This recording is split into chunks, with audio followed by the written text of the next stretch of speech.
This is day 2 of Advent of Cyber 2024, and this challenge is called One Man's False Positive is Another Man's Potpourri. It's the most wonderful time of the year again, and it's also the most stressful day for Wareville's Security Operations Center team. Despite the overwhelming alerts generated by the new and noisy rules deployed, Wareville's SOC analysts have been processing them non-stop to ensure the safety of the town. However, the SOC analysts are now burning out of all the workload needed before Christmas. Numerous open cases are still pending and similar alerts still firing repeatedly, making them think of the possibility of false positives out of all this mess. Now, help the awesome Wareville SOC team analyze the alerts to determine whether the rumor is true that Mayor malware is instigating chaos within the town. True positive or false positives? In a SOC, true positives or false positives? In a SOC, events from different devices are sent to the scene, which is the single source of truth where all the information events are aggregated. Certain rules, detection engineering rules, are defined to identify malicious or suspicious activity from these events.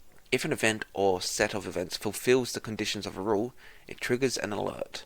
A SOC analyst then analyzes the alert to identify if the alert is a true positive or a false positive. An alert is considered a true positive if it contains actual malicious activity. On the flip side, if the alert triggers because of an activity that is not actually malicious, it is considered a false positive. This might seem very simple in theory, but practically, separating true positives from false positives can be a tedious job. It can sometimes become very confusing to differentiate between an attacker and a system administrator making a decision. While it is confusing to differentiate between true positives and false positives, it is very crucial to get it right. If a true positive is falsely classified as a false positive, it can lead to a significant impact from a missed cyber attack. If a false positive is falsely classified as a true positive, precious time will be spent focusing on the false positive, which might lead to less focus on an actual attack. So, how exactly do we ensure that we perform this crucial job effectively? We can use the below pointers to guide us. Using the SOC superpower. The SOC has a superpower. When they are unsure whether an activity is performed by a malicious actor or legitimate user, they can just confirm with the user. This privilege is not available to the attacker. A SOC analyst, on the other hand, can just send an email or call the relevant person to get confirmation of a certain activity. In mature organizations, any changes that might trigger an alert in the SOC often require change requests to be created and approved through the IT change management process. Depending on the process, the SOC team can ask the users to share change request details for confirmation. Surely, if it is a legitimate and approved activity, it must have an approved change request. Context. While it might seem like using the SOC superpower makes things super easy, that is not always the case. There are cases which can act as kryptonite to the SOC superpower. If an organization doesn't have a change request process in place, the performed activity was outside the scope of the change request or was different from that of the approved change request, the activity triggered an alert, such as copying files to a location, uploading a file to some websites, or a failed login to a system. An insider threat performed an activity they are not authorized to perform, whether intentionally or unintentionally, and a user performed malicious activity via social engineering from a threat actor. In such scenarios, it is very important for the SOC analyst to understand the context of the activity and make a judgment call based on their analysis skills and security knowledge. While doing so, the analyst can look at the past behavior of the user or the prevalence of a certain event or artifact throughout the organization or a certain department. For example, if a certain user from the network team is using Wireshark, there is a chance that other users from the same team are using Wireshark. However, Wireshark seen on a machine belonging to someone from HR or finance should rightfully raise some eyebrows. Correlation. When building this context, the analyst must correlate different events to make a story or a timeline. Correlation entails using the past and future events to recreate a timeline of events. When performing correlation, it is important to note down certain important artifacts that can then be used to connect the dots. These important artifacts can include IP addresses, machine names, usernames, hashes, file paths, etc. Correlation requires a lot of hypothesis creation, ensuring that the evidence supports the hypothesis. A hypothesis can be something like the user downloaded malware from a spoofed domain. The evidence to support this can be proxy logs that support the hypothesis that a website was visited, the website used a spoofed domain name, and a certain file was downloaded from that website. Now, let's say we want to identify whether the malware executed through some vulnerability in an application or a user intentionally executed the malware. To see that, we might look at the parent process of the malware and the command line parameters used to execute the said malware. If the parent process is Windows Explorer, we can assume the user executed the malware intentionally, or they might have been tricked into executing it via social engineering. But if the parent process is a web browser or a word processor, we can assume that the malware was not intentionally executed, but it was executed because of a vulnerability in the said application. Is this a true positive or a false positive? Similar to every SOC, the analysts in the web SOC also need to differentiate between true positives from false positives. This becomes especially difficult for them near Christmas when the analysts face alert fatigue. While chances of misclassification of TPs and FPs and vice versa are present in such times, the analysts therefore appreciate any help they could get from us in this crucial time. To make matters worse, the Office of the Mayor has sent the analysts an alert informing them of multiple encoded PowerShell commands run on their system. Perhaps we can help with that. So with this challenge we only need a VM, so right here we can click Start Machine. And with the machine loaded, we now get a URL here which we can click and go to. If you get an error while going to this page, just wait a few minutes and it will come up properly. So we've now got the login page and username elastic, password elastic. So when the page loads in, on the top left go to discover to see the events. So on the top left the 3 lines and then discover. According to the alert sent by the Mayor's office, the activity occurred on the 1st of December 2024 between 0900 and 0930. We can set this as our time window by clicking the time frame settings in the upper right corner. Note that we need to click the absolute tab and set the exact time frame we want to view. Lastly, click the update button to apply the changes. So if we go back, if we go to here, we click the time frame that's currently there. We then go absolute, then we go 1st of December, and then we do start date of 0900, and then with this time selected, we then do click to apply. After updating the settings, we see 21 events in the mentioned time frame. Yep, there are 21 right here. Okay, so we also need to then click the now that's there and change that to absolute. I missed that part. There we go. Now we've got 21 hits and it's in that time frame. In their current form, these events don't look very easily readable. We can use the fields in the left pane to add columns to the results and make them more readable. Hovering on the field name in the left pane will allow adding that field as a column as shown below. So over here we can add these fields in. So since we are looking for events related to PowerShell, we would like to know the following details about the logs. The hostname where the command was ran, we can use host.hostname field as the column for that. The user who performed the activity, user.name field as the column for this activity. Add the event.category field to ensure we are looking at the correct event category. And then to know the actual commands run using PowerShell, we can add the process to command line field. And finally, if the activity succeeded, event.outcome. So go to here, we can host.name, add that. Then need to add user.name, then there's event.category, then process.command line, and finally event.outcome. Straight away looking at it, it's got a bunch of base64 encoded commands being ran in PowerShell. And then final is remote where's updates.ps1. So it's not looking very good.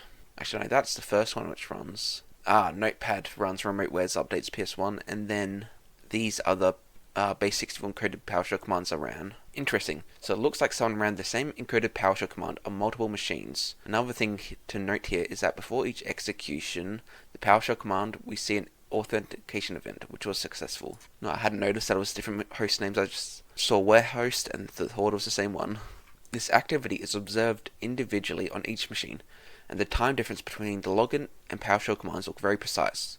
Best practices dictate that named accounts are used for any kind of administrative activity, so that there is accountability and attribution for each administrative activity performed. The usage of a generic admin account here also seems suspicious. On asking, the analyst informed us that this account is used by 2 administrators who were not in the office when this activity occurred. Something is definitely not right. Are these some of Glitch's shenanigans? Is Christmas in danger? We need to find out who ran these commands. Let's also add the source IP field as a column to find out who ran the PowerShell commands. So go back to here, source.ip. These commands were all ran by the same IP. Since the source.ip field is only available for the authentication events, we can filter out the process events to see if there is a pattern. To do that, we can hover over the event.category field in one of the process events. We will see the option to filter only for this value, the plus sign, or filter out the value, the negative sign. So let's filter the authentication events by clicking the plus sign beside it to show only the events in those results. So plus here. Now we've got only the authentication events. As a result, you can see the output only renders for the authentication events. Since the result does not give useful insights, Let's remove it for now. You can do this by clicking the X beside the filter. Let's get rid of that. Since the time frame we previously used was for the PowerShell events, the authentication events might have been coming from before that. We will need to expand the search to understand the context and the historical events for this user. Let's see if we have any events from the user from the 29th of November to the 1st of December. Updating the time filter for these days, the results look like this. So we'll go select this first one and go November 29th, and we'll set it to midnight so we have the full day. And we can see there's a bunch of authentication events, all of them being failures. So there was a brute force attempt on a bunch of different devices. Then he finally exceeded on one right here on the admin 01. They then exported the credentials and then ran their script. There have been more than 6,800 events in these 3 days, and we see a spike at the end of the logs.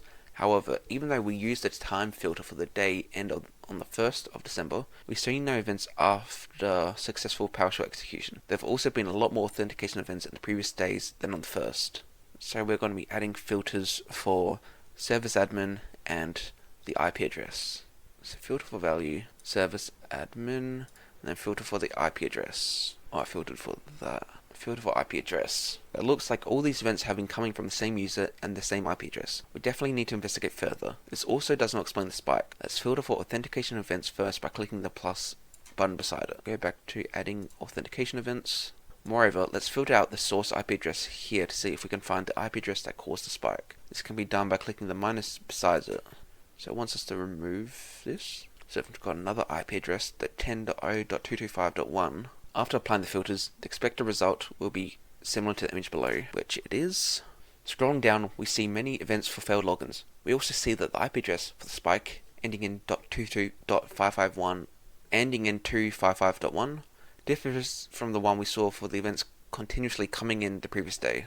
The analysts have previously investigated this, found that the script with expired credentials was causing the issue. However, that script was updated with a fresh set of credentials. Anyhow, this might just be another script. So let's find out. So remove the source IP from the filter so we can just focus on authentication events close to the spike. To remove that. After applying the new filter, we see that the failed login stopped a little while after the successful login from the new IP. Yes, we see here, so the IP address changed. Well, it succeeded with the old IP, and now they're using the new IP. Our suspicions are rising. It seems that someone tried a brute force attack on December 1st, as shown by the same filter supplied above. The results also showed that they succeeded with the brute force attempt because of the successful authentication attempt, and quickly ran some PowerShell commands on the affected machines. Once the PowerShell commands were ran, we didn't see any further login attempts. This looks like a true positive, and there needs to be an escalation so that McSkitty can help us respond to the incident. Christmas in danger. The alarms have gone off, and McSkitty has been called to help take this incident further. The analysts have briefed McSkitty about the incident. McSkitty observed that nobody had actually looked at what the PowerShell commands contained. Since the command was encoded, it needs to be decoded. McSkitty changed the filters with event.category process to take a deeper look at the PowerShell commands. So we'll go remove the authentication ones, and we will filter based off of process. We can see the PowerShell command in the process command line field, and it's base64 encoded. McSkitty knows that encoded PowerShell commands are generally base64 encoded and can be decoded using tools such as Cyberchef. Open that new tab. Since the command might contain some sensitive information, and therefore must not be submitted on a public portal, McSkitty spins up her own instance of Cyberchef hosted locally. So she started pasting the encoded part of the command in the input pane, selected from base64, and there would be the command there. So let's copy this, go Cyberchef input, put the base64 there, and then we need to do from base64 to a recipe, and we can see the command is install Windows Update Accept All Auto Reboot. Okay, interesting. Although I'm not sure why there's these symbols. Were any of the commands different of the base64? They don't appear to be. The result provided a sigh of relief to McSkitty, who had feared that the Christmas had been ruined. Someone had come in to help McSkitty and the team secure the defenses, but who? Villain or hero? McSkitty further analysed the secret hero and came to a startling revelation. The credentials for the script and the machines that ran the Windows updates were outdated. Someone brute forced the systems and fixed the credentials after successfully logging in. This was evident from the fact that each executed PowerShell command was preceded by successful login from the same IP, causing failed logins over the past few days. And what's even more startling, it was glitch who accessed the admin 01 and fixed the credentials after McSkitty confirmed who owned the IP address. This meant that the people of Wereville had misunderstood Glitch, who was just trying to help shore up the defences. But if Glitch was the one helping the defences, who was trying to sabotage it? Was it the mayor who informed the SOC about the suspicious PowerShell commands? Just like alerts aren't always what they seem in the SOC, so was the case here at the Wereville with people. As hard as it was to differentiate between a true positive and a false positive, so was the case with the mayor and Glitch. However, Skitty can perhaps use the evidence-based deduction skills learned in a SOC to make this difference easier for the people of Wereville. Okay, so now on to the questions. What is the name of the account causing all the failed login attempts? So let's remove these filters to bring up all the logs. And the user is service admin. How many failed login attempts were observed? So if we go to here, sort by authentication, and then sort by failure. There were 6791 failures. 6791. What is the IP address of Glitch? That was, if we go back to here, 10.0.255.1. 10.0.255.1. When did Glitch successfully log on to admin01? So if we remove failure and then we add success back in, we can see this is the timestamp of when it succeeded. So highlight it all and should just copy and paste it here. What is the decoded command executed by Glitch to fix the systems of Wereville? So that is this. Although I've got a feeling all those symbols might cause it to fail. Okay, we can't copy it, so we'll just type it in. So it was install Windows Update, space dash accept all and dash auto reboot. And that is all the questions answered. So that is day 2 of Advent of Cyber 2024 completed. If you like this video, make sure to like and subscribe.